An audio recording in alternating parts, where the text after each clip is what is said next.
Tayo pag ganyan, carbon lodi. O mga taga-Tansa, natikman nyo na ba tong mura at masarap na puto bumbong at bibingka dito sa bayan? Na sa halagang 30 pesos, ay makaka-food trip ka na dito na talaga naman binabalik-balikan ng mga suki nila. Paano ba naman hindi? Eh since 1953 pa, eh ito na ang negosyo ng mga lola pa nila sa tuhod. Nakailang salin lahi na nga eh, nandito pa rin at malakas. Lumabas na rin sila sa Rated K. Kaya alam mo talagang mabisa. Natikman mo na ba? Kung hindi pa, ay tara! Banatan na natin yan. Let's go!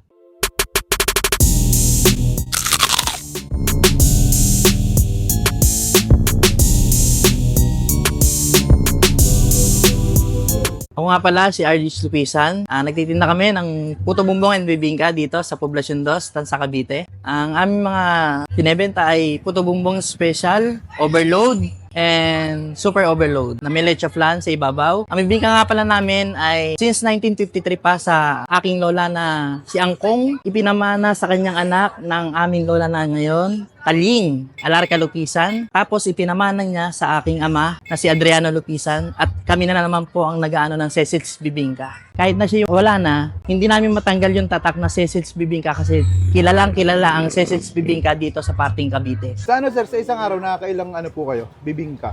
Depende sa panahon pero pinakaano niyan mga 80, 85 per kabang kami sa puto bumbong. Per kabang. Ilang Isang kabang kami. Kasi ang puto bumbong namin kahit mahanginan, hindi natigas yan. Hmm. Dinadala pa yan, na-export. Tinatanggalan namin ng dahon.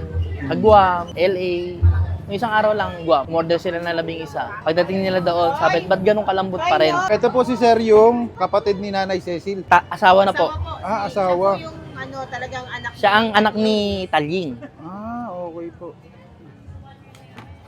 Gumagawa pa rin dito si tatay, no? Siya lang nakakaalam ng timpla. Ilang oras po kayo nag-operate dito? Alauna po ng hapon hanggang alas 11 ng gabi. Sa mga nag-grade dyan ng mga bibingka at puto bumbong, pasyal lang kayo dito sa Poblacion 2, sa Cavite. At ayun mga kabangers, nandito tayo ngayon sa Cecil Special Bibingka. Ayan, nag-order tayo dito ng ng special bibingka nila. Kasi naubos na. Nag-video na ako dun sa loob, nagganto na natira. Meron din sila dito puto bumbong. Yung ganito pala, overload nila, 260 pesos. Yung special nila, 220 pesos. Ayan, tikman natin. Grabe, oh. Tayo. No? Yup. Flappy, kanina pa to eh. Kanina pa to naluto. Oh. Grabe. Ang sarap nung nung asukal na yung margarine na pinahid. Ano na pala to na rated K na pala to. Corina Sanchez. Kaya masarap. Panalo to. Kung gusto nyo tikman to, dito lang to sa may tapat ng Robinson Easy Mart. Ayan, tapat na tapat lang mismo, kantuhan lang siya. Try nyo na dito, panalo dito.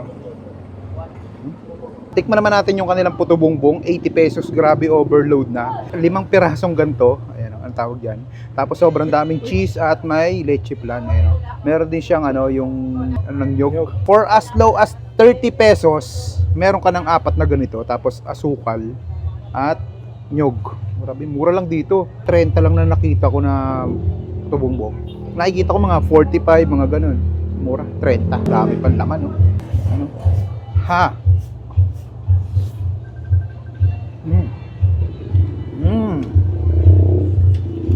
Sarap. Hindi siya ganun hindi siya ganun katamis. Kasi sobrang dami ng cheese, naglalaban yung alat at tamis. Tapos sakto-sakto lang.